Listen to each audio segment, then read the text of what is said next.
Je vais vous présenter le dispositif Captronic. Donc c'est un dispositif qui est financé par la DGE. La DGE, c'est la Direction Générale de l'Entreprise, c'est le ministère des Budgets. Donc très clairement, c'est financé par nos contributions fiscales. Donc ça a été fondé, c'est porté par l'association Jessica France, qui elle a été fondée par le CEA et la BPI France. Enfin à l'époque, c'était plutôt la grand-mère de BPI France, c'était l'Anvar, pour ceux qui sont peut-être plus connus, ce monde plus connu des TPE-PME. Voilà, et donc Captronic, c'est le dispositif qui est porté par cette association-là. Donc l'association, tout part, avait été créée pour favoriser la microélectronique dans l'entreprise. Maintenant, le dispositif Captronic est étendu à toute l'électronique, l'informatique embarquée, l'électromécanique, voilà, la micromécanique, etc. La micromécanique, non, la mécatronique, pardon. Voilà. Dès qu'il y a un petit peu de MIC dedans, on peut dire que Captronic peut intervenir. Donc voilà, moi je vais vous représenter nos missions, comment on s'y prend un petit peu, comment on accompagne un petit peu ce dispositif, et puis des exemples de PME accompagnés, une liste à l'après-vert un petit peu.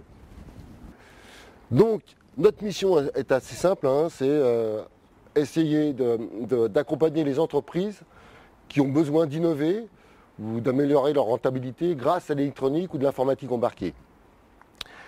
Donc c'est cette sensibilité dans un premier temps, d'informer, de former sur des problèmes techniques les PME. Donc s'il faut retenir un mot dans ce slide, c'est technique. On va s'intéresser qu'à ces problèmes-là qui concernent évidemment l'électronique ou l'informatique embarquée.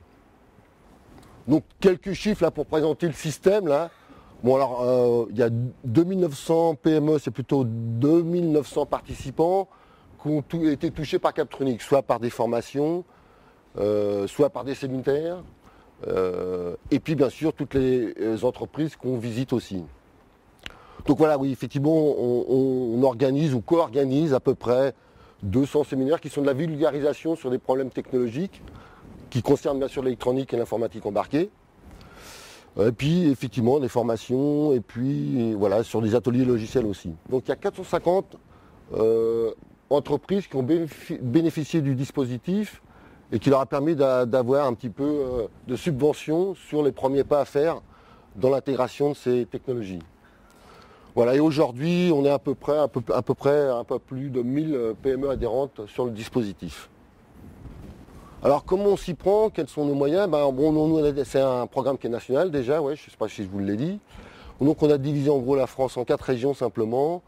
Il y a 24 ANG qui parcourent le territoire, qui sont plus près du tissu industriel. Donc on est hébergé dans les CCI, dans des écoles, dans des hôtels d'entreprise.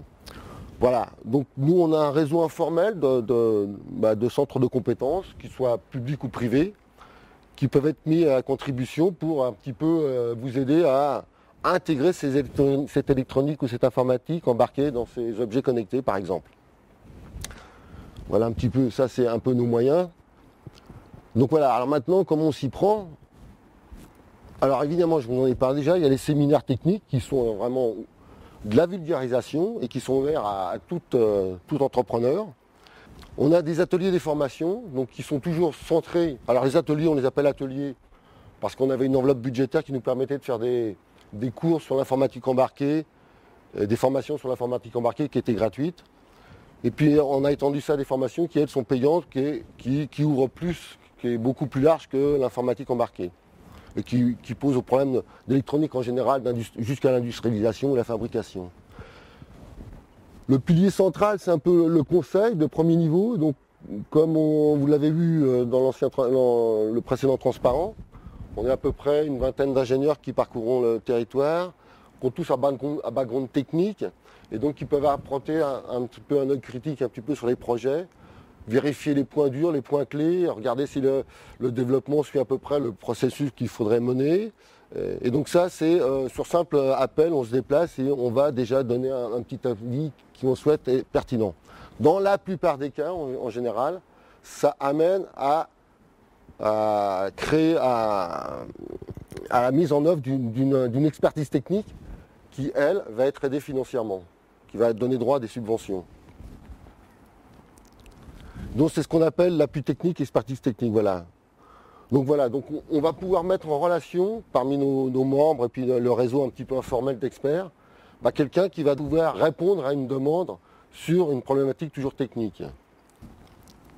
Bon, suite à cet appui technique, c'est l'équivalent, c'est un suivi de projet qui lui aussi peut être subventionné, qui permet un petit peu de faire le pont entre une partie technico-économique et puis un suivi de projet qui demande beaucoup plus d'intervenants extérieurs. Voilà, alors pour parler sous-sous, donc la subvention globalement sur un projet, elle ne dépassera jamais 12 000 euros. Bon. Pour une prestation de 48 000. Donc le taux est assez faible, on descend à 25%. En revanche, si l'expertise est plus faible, bien sûr le taux est bien plus élevé. La plupart du temps, le taux tourne autour de 50% de subvention. Bon, alors voilà, qu'est-ce que c'est qu'un contrat Captronic ? Comme je le disais un petit peu, alors il y a la définition du besoin, mais en général ça c'est fait. C'est une étude de faisabilité, c'est regarder effectivement quelle technologie je vais pouvoir mettre en œuvre déjà, si ça existe ou ça n'existe pas, voir les points clés, les difficultés, et ensuite après trouver le bon expert qui va pouvoir mener à bien cette prestation. Le suivi, en fait ici, on pourrait dire que c'est une attitude un petit peu technico-économique. Bien souvent, il n'y a pas de grosses difficultés technologiques, mais l'entrepreneur veut savoir où il met les pieds, donc il va vouloir savoir un petit peu l'effort de développement qu'il faudra faire. Et puis un petit peu le coût du produit final en fait. Ça c'est le premier pas, là, on peut le voir comme un go no go sur le projet. J'y vais ou j'y vais pas en fonction d'une analyse technico-économique. Le contrat, le suivi, là c'est qu'une fois qu'on a quand même déjà une bonne idée de la techno, on va passer en phase de maquette ou de même, pourquoi pas de prototype tout de suite. Et bien là, on va essayer d'accompagner dans ces phases-là le projet. Jusqu'à l'industrialisation. Bien sûr, qu'est-ce qui doit être fait en interne ou pas en interne, comment qualifier les produits, comment les certifier s'il faut passer par une grosse phase de certification, comme les objets médicaux le demandent. Pour arriver justement jusqu'au marché. Oui, alors juste pour l'éligibilité, donc il faut être une PME, on va jusqu'aux ETI, donc ça fait déjà moins de 2000 personnes, moins de 2000 employés, donc ce qui est beaucoup. Et puis, ou pas être détenu par un groupe de plus de 2000 personnes avec il y a une notion sur le chiffre d'affaires, je ne me rappelle plus, mais voilà. Donc c'est un spectre très large. On demande une adhésion de 500 € pour tous ceux qui vont avoir une subvention. Pour le reste des activités, il n'y aura pas besoin d'adhérer. Alors, ce qui est pratique, c'est que l'éligibilité, comme c'était des petites aides, des petites subventions, ça se passe très très vite. C'est une mise en relation qui est faite très vite. Et on vous donne une réponse au fil de l'eau sur le montant de la subvention. Donc, un petit focus sur un petit peu les secteurs d'activité qui sont touchés. En gros, nous, on touche principalement l'industrie. Il y a sans doute, mais quand on regarde derrière, la santé principalement, c'est pas du B2C comme on dit, c'est aussi de l'industriel. Les équipements de bureau, c'est aussi du B2B. Donc ça fait un gros paquet qui n'est pas destiné au grand public, on va dire. En fait, là, vous allez retrouver un petit peu tout ce qui est nécessaire pour mettre en œuvre un objet connecté. Et vous voyez que nos demandes, il y en a le max, c'est sur les capteurs, ça c'est une grosse demande. Aujourd'hui, il y a quand même pas mal de composants sur étagère qui existent et on peut mesurer quand même pas mal de choses aujourd'hui. La communication sans fil, c'est effectivement un gros domaine où il y a les technos qui évoluent beaucoup, il y a les protocoles qui évoluent pas mal. Logiciel embarqué, alors partout en fait, dans les dispositifs électroniques, on utilise le logiciel embarqué évidemment. Non, là, 15%, c'est-à-dire qu'on est intervenu uniquement sur le logiciel embarqué. On n'est pas intervenu côté hard, on va dire, côté matériel, capteur et CPU et autres. Voilà. Alors, électronique programmée, c'est 18%. Moi, ça me paraît énorme. J'en ai très peu rencontré. Électronique programmée, c'est simplement... c'est la même chose que les CPU. On va pas s'attarder là-dessus. Voilà. Puis le reste, gestion d'énergie, qui est un problème important pour l'IoT. Et puis, conformité aux normes, c'est un peu 10% chez nous. Hein. Bien sûr, pour les objets connectés, là, c'est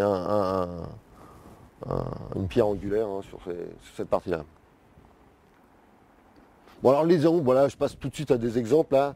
Donc, chaque année, on a des trophées Captronic. Donc il y a un jury qui se réunit puis qui va élire un petit peu, il y a 4 ou 5 trophées qui vient élire un petit peu des projets qui l'ont intéressé. Donc là, bon, il y a eu la pédale connectée, mais qui a déjà été lancée un petit moment. Nous, on n'est pas intervenu surtout, par exemple, sur ce produit-là. On est intervenu simplement.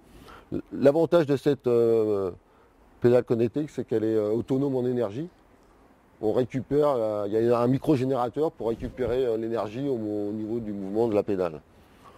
Donc on trouve un thermostat connecté. Alors intelligent, pourquoi intelligent? Parce qu'il tient compte un petit peu du temps qu'il va y avoir. Donc il fait attention à bien réguler la température en fonction des événements extérieurs. Donc il est connecté à des serveurs de données de température. Là un truc un peu plus exotique, un système qui permet de tracer des pistes rouges, bleues, vertes d'escalade avec son smartphone directement. Et puis d'enregistrer un petit peu toutes ces prises. Alors en industrie, bon ben voilà, ça va des traitements autonomes optimisés des déchets gras à une pompe, et puis là un système de purification de l'air. Donc c'est assez vaste. C'est juste voilà, pour vous donner un petit peu toutes les idées qui existent chez nos entrepreneurs. Là le service médical, alors là il y a un bien-être, une balance. Évidemment, lui qui n'a pas besoin de certification médicale, c'est utilisé pour le bien-être. Et qui essaye de mesurer par les impédances la masse osseuse, la masse graisseuse, la masse musculaire. Voilà, puis des appareils beaucoup plus là qui sont des appareils qui demandent beaucoup d'investissement. Donc là par contre on intervient sur des problèmes clés pointus un petit peu et qui demandent un peu une expertise où on nous demande à essayer de trouver quelqu'un qui va bien solutionner le problème qu'on rencontre. Voilà. Voilà, alors Kicker, là, pour une jeune entreprise, bon, Kicker, ça a été vendu sur une plateforme de financement, ça. Ils ont pu créer leur système, enfin créer. Ils avaient déjà un produit qui fonctionnait. Ils ont levé des fonds sur une plateforme de financement. Et puis ils ont été aidés par Xavier Niel, là récemment, suite à la plateforme de financement, qui a des gros problèmes d'industrialisation dans ce genre de produit encore aujourd'hui. C'est le problème un peu de ce genre de financement qui met sur le marché des produits qui sont encore loin de pouvoir être industrialisés assez facilement, quoi. Donc nous on est intervenu là pour les problèmes de radiofréquence simplement. Hein. Donc ça communique sans fil bien évidemment. Et donc là c'est le problème d'indépendance, d'interférence entre les dispositifs embarqués là-dedans de communication qui sont tous à peu près sur des fréquences assez proches, quoi. Alors cette enceinte aussi qui est grand public là, De Vialet qui a fait cette enceinte qui s'appelle la Fantôme, hein, c'est assez impressionnant. Elle est distribuée quand même, il faut le savoir, elle est quand même distribuée par Apple aux États-Unis, dans les magasins Apple aux États-Unis aujourd'hui. Donc nous, je ne sais pas sur quoi on est intervenu, mais je crois que c'est plutôt la partie des gamelles, l'électromécanique un peu là. Voilà, des bracelets connectés qui vibrent en fonction pour essayer de communiquer des informations d'une manière beaucoup plus cachée, on va dire. Bien sûr, l'agriculture, effectivement, c'est un domaine où on intervient beaucoup. Voilà, c'est pour vous dire un petit peu tous ces objets qui sont déjà connectés et sans qu'on en parle réellement, quoi.